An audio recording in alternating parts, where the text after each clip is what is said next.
सावधान, आज हम बात करेंगे उस चीज की जिसे आपकी मम्मी सारी मुसीबतों की जड़ कहती हैं। जी हाँ, आपका मोबाइल। पर क्या आपको पता है, जिस फोन को आप रात में तकिए के नीचे रखकर सोते हैं वो असल में एक डिजिटल कब्रिस्तान है। नहीं समझे तो कलेजा थाम कर बैठिए। सोशल मीडिया पर इस वक्त 3 करोड़ से ज्यादा प्रोफाइलें ऐसी है जिसके मालिक अब इस दुनिया में नहीं है। मतलब आप रील तो देखते हैं, लेकिन कब किसी भूत के प्रोफाइल को लाइक कर देते हैं ये आपको भी नहीं पता चलता।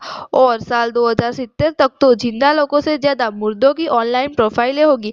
डर लगना भी चाहिए, क्योंकि ये मोबाइल सिर्फ आपका डेटा नहीं, आपका चैन और आपका मम्मी का प्यार भी चोरी कर लेता है।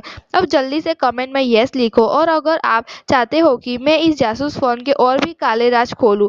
और हाँ, अगली बार किसी अनजान वीडियो को लाइक करने से पहले देख लेना कि किसी भूत की प्रोफाइल तो नहीं है। ये जो कुछ भी आपने आज देखा, ये तो सिर्फ एक ट्रेलर था। असल में खेल तो अब शुरू होगा। इस डिजिटल दुनिया के कुछ ऐसे काले सच जो हर किसी के सामने नहीं आते।